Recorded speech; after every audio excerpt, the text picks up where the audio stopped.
Suharyadi akan melihat nih kira-kira dampaknya apa nih, challenge-nya apa, dan opportunity-nya apa. Silakan Prof. Suharyadi. Terima kasih Mas Fatoni Rahman, Prof. Sisman yang saya hormati. Jadi ini dua universitas, yang satu mewakili universitas atas yang di backup oleh para konglomerat, yang satu universitas yang kelas bawah. Jadi ya cocok juga ini dibaginya Prof. Desman bicara makro, saya bicara mikro.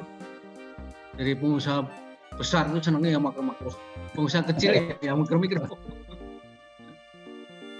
Jadi terima kasih Prof. Desman, luar biasa sekali apa yang disampaikan. Saya sebenarnya sudah menyiapkan materi juga ya.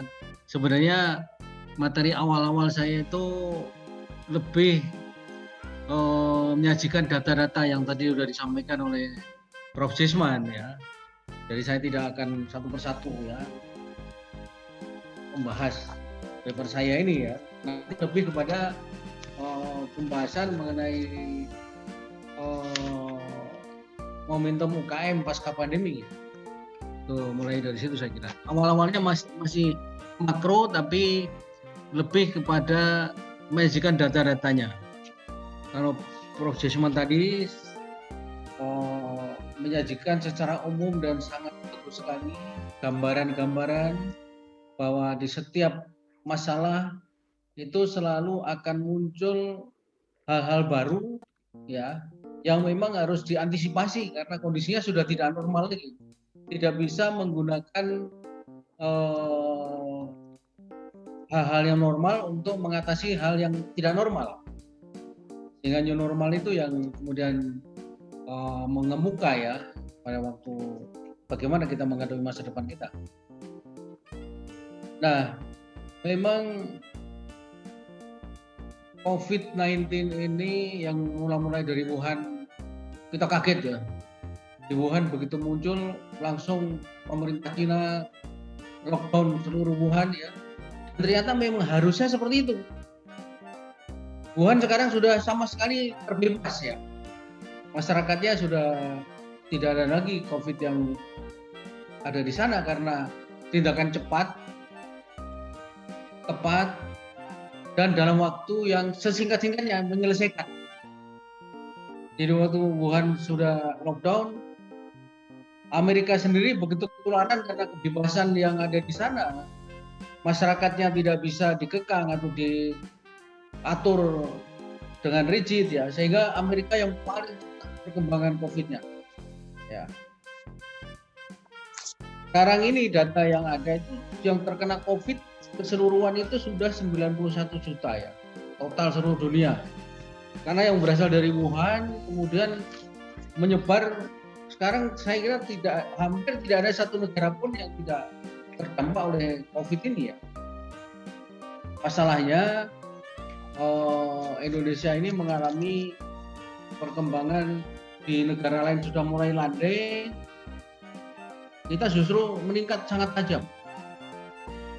Dan jelas di samping penduduknya paling besar di antara negara ASEAN ini, yang juga masyarakatnya paling sulit diatur, ya, sehingga kemudian positif rate-nya itu paling tinggi, di atas 20%.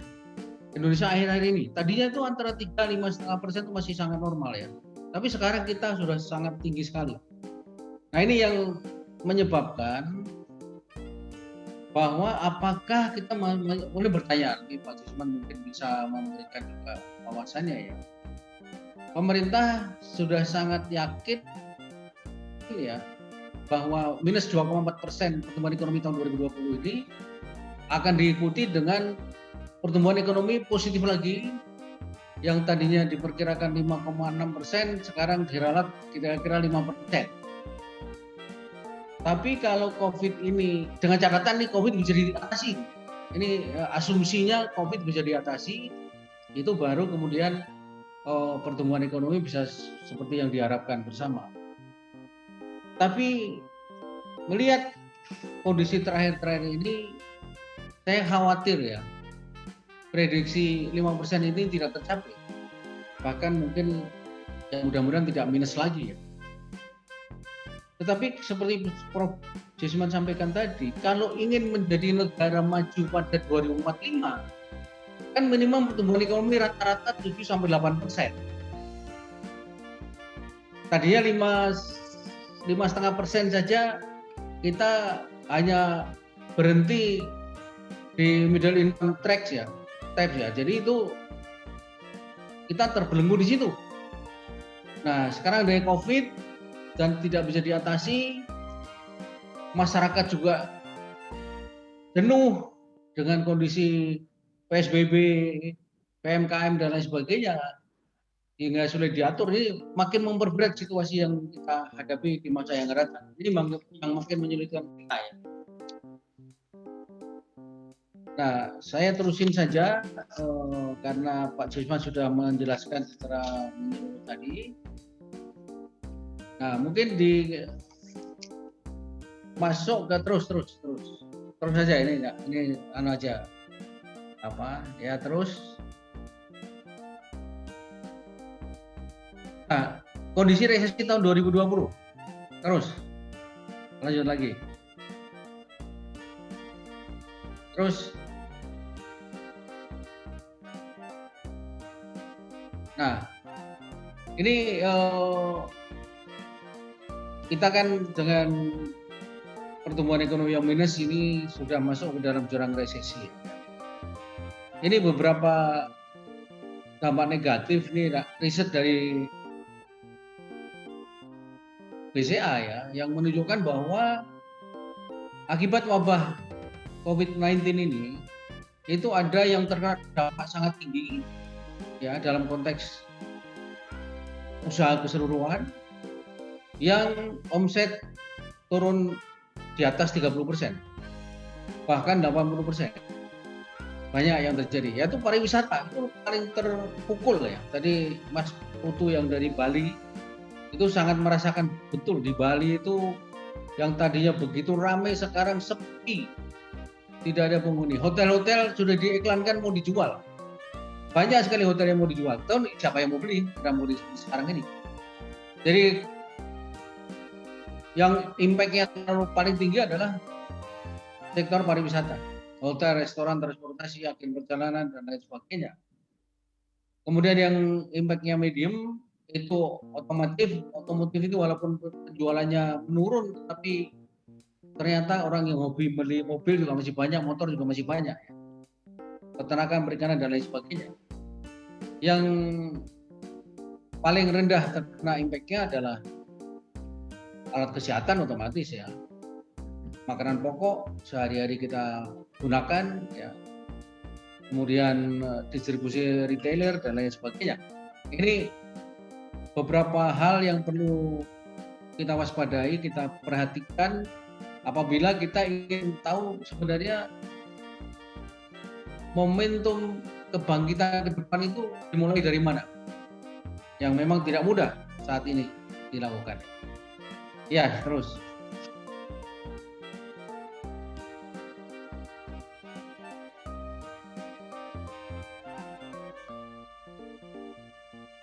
Nah, ini sekedar untuk diketahui bahwa dengan adanya pandemi ini, APBN kita juga jebol. Banyak sekali Prof. Jusman tadi sudah menyampaikan pemerintah melakukan berbagai upaya yang sangat luar biasa. Sebab kalau tidak dilakukan, itu mungkin tahun 2020 kemarin itu pertumbuhan ekonomi kita bisa minus 5%. Kalau tidak ada suntikan dana dari pemerintah ke berbagai sektor, bisa jauh lebih tinggi lagi terperosoknya kita dalam pertumbuhan ekonomi yang minus ini. Tetapi untuk mengatasi itu seperti apa? Ya sekarang paling gampang mengutang. Utang kita meningkat luar biasa. Ini untuk menutupi defisit APBN saja tahun 2020 itu mencapai 1.039 triliun. Dan ini sudah melampaui batas warning untuk utang yang sebenarnya dipatok tidak boleh lebih dari 3% sebelumnya. Tetapi dengan Perpu Pak Jokowi itu dengan kondisi yang sangat luar biasa ini, pemerintah boleh melakukan pinjaman yang melebihi dari 3% dari PDB, produk domestik bruto. Dan sekarang itu tahun 2020 utang kita untuk menutupi defisit APBN itu 66,34%, dan tahun 2021 diperkirakan turun sedikit menjadi 5,7%. Tanpa itu kondisi ekonomi kita semakin parah keadaannya. Ya, terus. Nah ini memang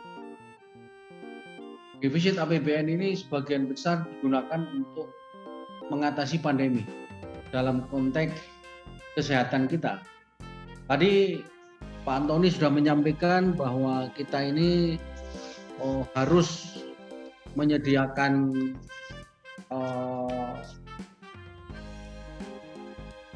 vaksin ya, yang Pak Jokowi sudah 2 kali disuntik. Kita yang di ruangan ini belum ada yang disuntik ya, belum kebagian ya, karena sekarang masih tua takut. nakes semua. Kalau Pak Jesman tidak perlu suntikan, saya juga enggak kayaknya. Kita santai-santai aja. Ya. Iya. Nah tadi saya punya data bahwa vaksin itu memang sekarang vaksin ini kan diproduksi oleh beberapa negara. Dan sebenarnya uji vaksin ini juga belum ideal, tapi karena kebutuhan mendesak, walaupun uji belum ideal sudah terus harus digunakan. Nah, karena hampir semua negara butuh vaksin, maka sebenarnya kecepatan pemerintah kita di dalam memesan vaksin ini menjadi penting. Ya, karena kita pertama kali yang kita dekati adalah Sinovac yang dari Cina, maka sebagian besar pemesanan kita adalah Sinovac. Sinovac ini 120,5 juta vaksin ya. Kemudian Covax 54, Pfizer 50, AstraZeneca 50, Novavax 50. Ya Novavax itu uji terakhir katanya bagus sekali hasilnya. Ya. Tapi kita dapatnya kapan belum tahu karena ini kan antri semua negara itu antri. Jadi kalau kita bisa sesuai dengan rencana Pak Jokowi dalam katakanlah 2020 sampai pertengahan 2021 itu seluruh 329,5 juta vaksin yang kita pesan sudah bisa datang dan 70% penduduk kita sudah divaksin, maka secara global Indonesia, secara menyeluruh nasional kita bisa mengatasi dalam tanda petik ya, mengatasi dalam artian 100% nggak mungkin, tapi mengatasi bahwa semakin banyak orang yang kebal terhadap COVID-19 ini.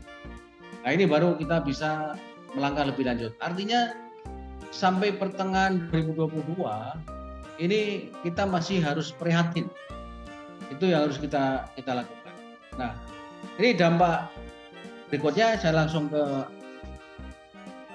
masalah ini aja ya, karena ini tidak penting terlalu waktunya nanti terlalu banyak.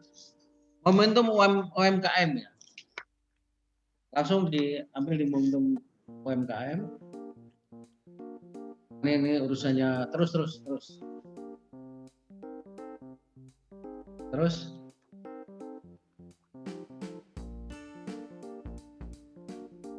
Ya, terus sekali lagi.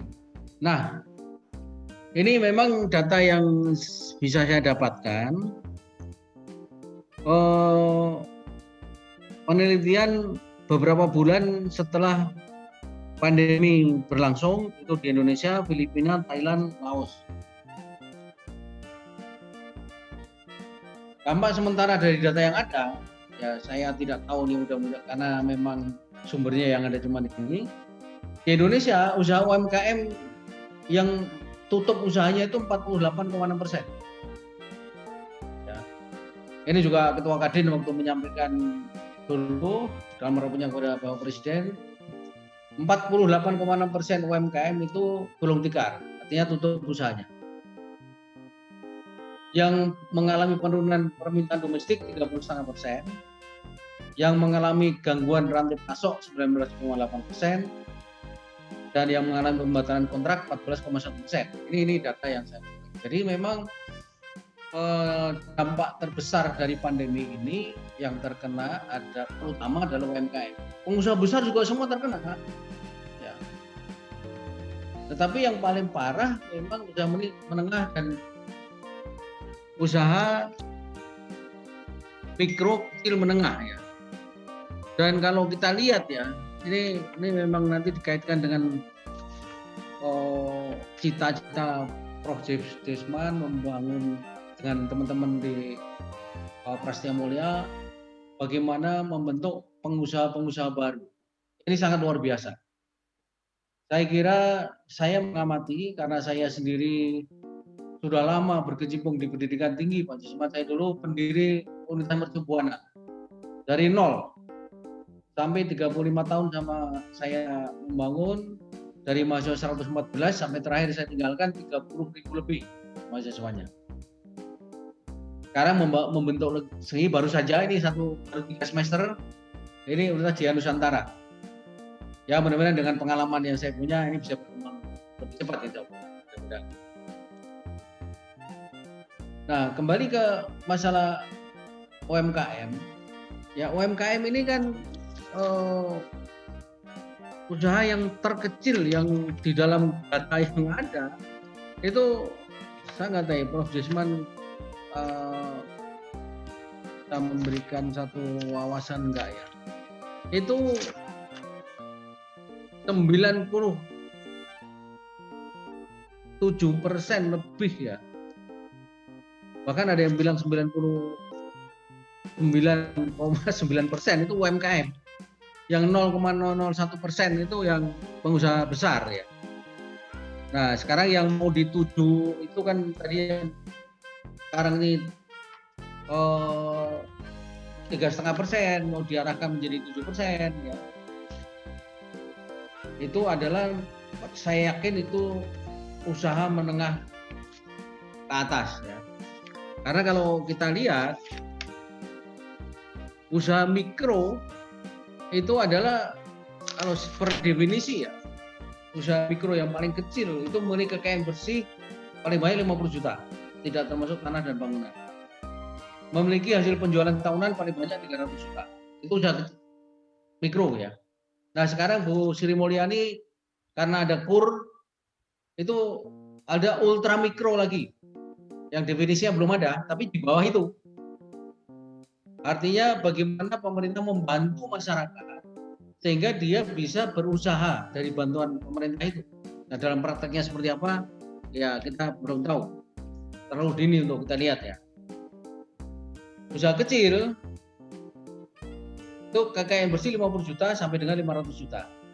Nah saya kira kalau lulusan dari BINUS kecuali itu karena warisan dari orang tuanya itu bisa aja sampai triliunan juga ada ya. Tetapi kalau mulai dari usaha sendiri ya kisarannya di usaha kecil itu 50 juta sampai 500 juta. Dan usaha menengah itu 500 juta sampai 110 miliar. Dengan hasil penjualan tahunan 2,5 miliar sampai 50 miliar. Itu menengah dan yang besar itu di atas 50 miliar. Nah, seperti Pak Desman tadi sampaikan, generasi Prof. Desman ini kan generasi yang mendambakan pendidikan setinggi-tingginya. Nah, saya melihat memang teman-teman Pak Desman ya, semakin tinggi jabatan seseorang, semakin tinggi pendidikan seseorang, itu semakin tidak berani berusaha, Prof. Desman. Ya. Jadi semakin nyaman untuk jadi pegawai, semakin nyaman untuk ya menjadi apakah peneliti, apakah itu sebagai konsultan dan lain sebagainya ya. Bahkan seringkali dia konsultan pengusaha-pengusaha besar, tapi dia sendiri nggak bisa berusaha. Nah, ini yang seringkali terjadi, termasuk anak saya pada waktu saya kirim ke Australia, saya minta mengambil bisnis. Dia pun akhirnya bertanya-tanya, Pak, saya diajari dosen-dosen yang sama sekali nggak pernah bisnis. Bagaimana bisa menghayati bisnis, dia sendiri nggak pernah bisnis. Jadi hanya teori saja gitu. Tetapi ya kebetulan anak saya juga saya sekolahkan karena ingin anak saya jadi bisnismen, saya sekolahkan di Prasetya ya. Tapi ngambilnya marketing, branding ya, sekarang branding udah tingkat akhir, lagi praktek kerja di Wardah. Jadi saya semakin bisa mengagumi kepemimpinan Prosesman, kedekananan Pak Fatoni Rahman, dan kebetulan saya teman baik main golf sama Prof. Agus, warek satunya. Jadi kita sering berdiskusi dan ya saya terus terang saja sekolah bisnis yang benar-benar mengarahkan anak didiknya untuk jadi bisnismen itu ya Prasetya Mulia. Saya mengagumi Pak Ciputra dengan idenya untuk membangun University, Entrepreneur University. Ya, tetapi dalam prakteknya itu tidak seperti Prasetya Mulia, terus terang saja dalam penilaian saya ya. Jadi amat Prasetya Mulia ya. Ini yang harus dikembangkan di lain-lain perguruan tinggi walaupun tidak mudah ya. Karena memang mencari orang-orang pengajarnya aja tidak mudah. Ya. Apalagi dengan fasilitas yang harus memadai. Nah, apa sebenarnya yang harus dilakukan oleh UMKM di Indonesia? Ya, ini kan tantangan ke depan ya, terus Mas, balik lagi. Slide berikutnya. Tantangan terbesar yang dihadapi UMKM saat ini adalah perkembangan dan penggunaan teknologi informasi yang sangat masif dan cepat. Ya, ini kemarin sensus penduduk baru diumumkan, kondisinya seperti ini. Jadi penduduk generasi X dan milenial itu mencapai berapa persen ini udah? Hampir 50% total penduduk kita itu didominasi oleh generasi X dan milenial. Yang ini sebenarnya dikatakan kita menghadapi bonus demografi itu. Tapi bonus demografi ini kan menjadi bencana kalau penduduk generasi muda kita ini tidak terdidik dan tidak mampu menciptakan lapangan kerja, semuanya ingin bekerja, sedangkan yang menyediakan lapangan kerja cuma makin terbatas, apalagi kena pandemi seperti ini ruwet Mas Pak Jesman, semakin ruwet ya kondisi kita. Karena generasi X dan milenial ini yang seharusnya dia bisa memberikan lapangan pekerjaan kepada masyarakat lainnya, itu justru mencari kerja. Sekarang PHK terjadi di mana-mana. Ya. Banyak usaha-usaha yang gulung tikar. Ya. Ini sangat-sangat berat kondisinya. Nah, seperti saya katakan tadi, kita ini di dalam hal penggunaan digital kita itu sangat besar. Jadi kalau kita bandingkan saja, Indonesia itu populasinya 270,2 juta sekarang ini, yang menjadi mobile customer ini 124% dari seluruh penduduk. Ya. Kemudian internet usersnya itu 64% dari seluruh penduduk. Artinya itu dihitung sampai bayi-bayi dihitung bisa menggunakan internet saja seperti itu. Kemudian aktif di sosial media itu 59% dari total penduduk. Ini potensi yang sangat luar biasa, asal benar digunakannya secara benar ya. Bukan hanya untuk merumpi, bukan hanya untuk saling menghujat. Yang sekarang ini berkembang seperti itu. Ini yang harus kita bangun ke depan. Nah, UMKM tidak bisa lepas dari penggunaan digital ini, udah otomatis. Sekarang kalau Prof. Jason mau makan apapun, tinggal pesen dari rumah, menggunakan gadget kita, sampai dimanapun bisa dipesan dan bisa datang dalam waktu cepat. Karena ada Gojek, ada Grab, dan lain sebagainya ya. Nah ini UMKM yang bisa memanfaatkan teknologi itulah yang sekarang masih bisa bertahan hidup. Dan pandemi ini kalau dilihat dari sisi positifnya, itu memasyarakatkan digital itu menjadi sangat cepat itu selama pandemi ini. Hampir semua orang menggunakan medsos kita ya, untuk keperluan apapun. Oleh karena itu ke depan ini sudah otomatis tidak bisa dihindari.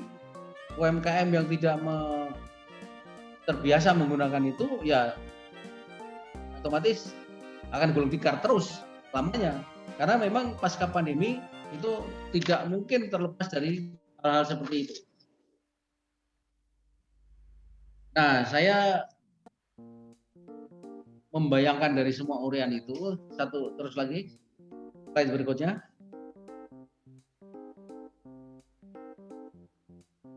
Nah, apa yang harus dilakukan UMKM ke depan? Ini UMKM yang dimaksud sini sebagian juga lulusan dari Prasmul ya. Saya sendiri kebetulan Pak Jesman, alhamdulillah saya ada usaha kecil-kecilan. Ada hotel yang baru berdiri setahun langsung kena pandemi sama teman-teman ya. Ada pendidikan bahasa Inggris LIA di Depok, di Malang, kemudian di Cengkareng ya. Kemudian saya punya TK, SD, SMP di Klaten dan di Depok ya. Jadi saya mungkin lebih sedikit dalam hal usaha kecil-kecilan. Saya berbangga bisa mengalahkan Prof. Jesman. Lainnya saya kalah semua. Saya juga ada loh Pak Suharyadi. Oh ada, jangan mungkin lebih besar dari saya. Water bottling, tapi numpang istri. Oh, numpang istri, wah hebat itu.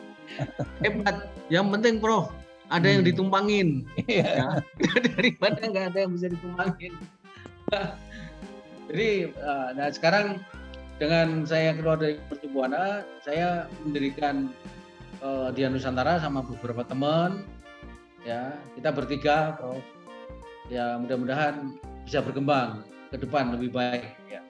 Jadi intinya begini, bagaimanapun saya melihat ya, bahwa keberhasilan satu usaha itu tidak terlepas dari satu mentalitas yang kuat itu pasti ya, harus mentalitas yang kuat. Karena kalau nggak kuat, baru kena kebentur dikit, mendingan kerja daripada jadi pengusaha susah-susah seperti ini gitu. Itu udah selesai di situ. Itu banyak yang terjadi seperti itu. Jadi selain itu, memang spiritualitas lah, apapun agamanya, ya entah Muslim, entah Kristiani, itu dukungan spiritual itu menjadi sangat penting. Ya, jadi kalau dari segi mentalitas itu, bagaimana menentukan target yang jelas dan terukur, bagaimana daya juang dalam berusaha harus kita tingkatkan, kemudian menciptakan sikap pantang menyerah kita menghadapi kegagalan. Itu jiwa-jiwa kayak gitu terus itu seolah-olah semua orang ngomong gitu, tapi itu memang benar. Tanpa itu nggak mungkin. Jadi kalau spiritualitas, mentalitas yang kuat terus ditumbuhkan dengan jiwa kewirausahaan yang ulet, optimis, pantang menyerah, kreatif, inovatif ya, itu kan sesuatu yang klise sebenarnya ya. Semua orang ngomongin seperti itu. Ya tapi kalau nggak begitu nggak berhasil. Kalau nggak itu nggak berhasil. Apalagi menghadapi tantangan COVID seperti sekarang ini, waduh, tidak mudah. Nah, tetapi kalau sudah begitu, maka untuk mempercepat proses, slide berikutnya ya, itu tidak bisa dipungkiri peran pemerintah menjadi sangat penting. Jadi seperti Prof. Jesman sampaikan tadi, slide berikutnya.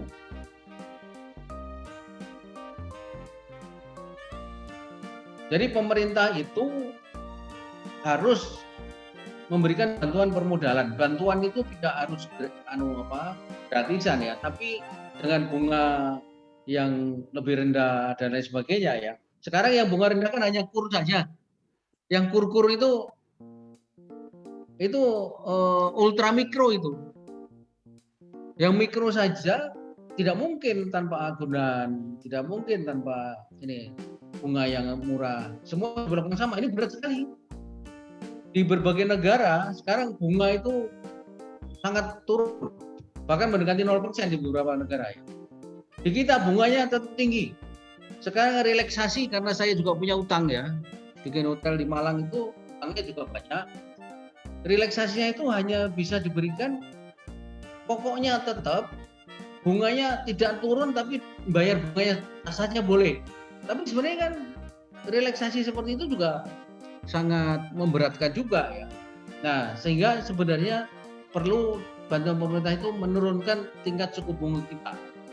Itu juga sangat membantu bagi pengusaha yang ingin bangkit kembali. Kemudian permudah perizinan.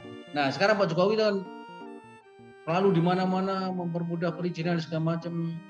Ada undang-undang yang baru, cipta kerja segala macam itu tujuannya seperti itu. Ya mudah-mudahan berjalan dengan baik ya. Kemudian menyiapkan UMKM sehingga mampu melakukan transformasi digital dan membuka akses pasar. Ini kira-kira yang harus dilakukan pemerintah seperti itu. Nah, ini ada tips saja.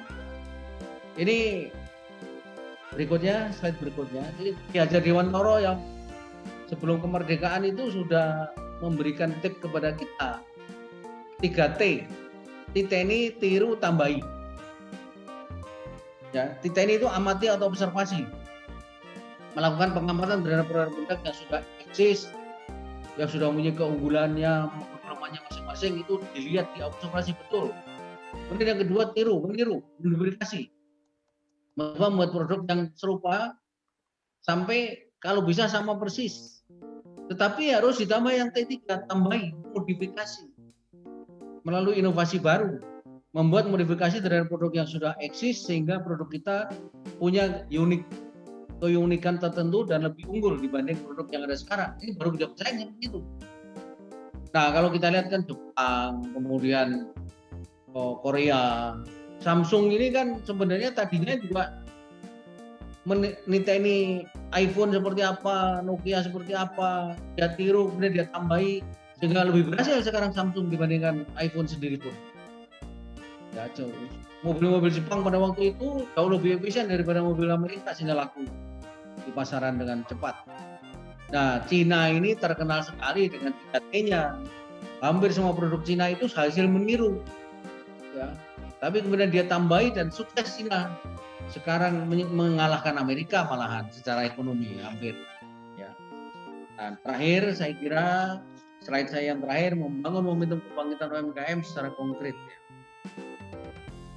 Terakhir ya, slide paling akhir.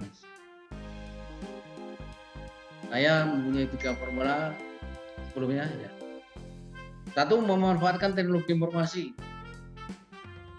E-commerce itu rupanya udah ini kan jadi e-dagang ya. Jadi terjemahnya e-dagang bahasa Indonesianya. Dengan menggunakan internet di Indonesia yang mencapai 175 juta orang, Indonesia adalah pasar yang sangat besar dan potensial untuk UMKM jika UMKM dapat memanfaatkan sistem e-commerce dengan sebaik-baiknya.